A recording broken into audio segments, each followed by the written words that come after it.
నేను ఇంతకాలం మోసపోయాను, ఇంకా మీరు కూడా మోసపోయారు. వీడియో ప్లీజ్ చివరి వరకు చూడండి. ఒక చాలా ముఖ్యమైన విషయం చెప్పాలి.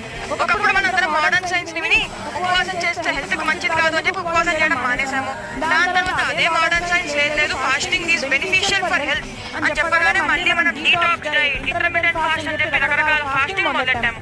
ఆయుర్వేద ప్రకారం ఉపవాసం చేస్తే మన బాడీలోని దోషాలు బ్యాలెన్స్ అవుతాయి, మన బద్ధకం తగ్గుతుంది, మనకి ఆకలి లేకపోతే ఆకలి టైం వేస్తుంది, మన సరిగా అరుగుతుంది, ఆహ్లాదంగా ఉంటాము, ఇంకా ఎన్నెన్నో లాభాలు ఉన్నాయి. ఇంకా ఇవన్నీ కేవలం ఉపవాసం సైడ్ ఎఫెక్ట్స్ మాత్రమే. మెయిన్ ఎఫెక్ట్ ఏంటో తెలుసా మీకు? మన పూర్వీకులు ఉపవాస లక్ష్యం ఆరోగ్యమే కాదు, ఈ ఇంద్రియ తృప్తిని మర్చిపోయి భగవంతుడి ధ్యానంలో ఉండడానికి.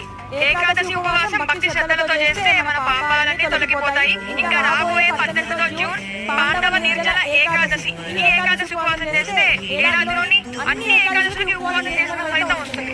ఇంకా ఈ రోజు ఉపవాసంతో పాటు సాధ్యమైనంత భగవంతుడి నామస్మరణ చేయండి. ఇంకా చాలా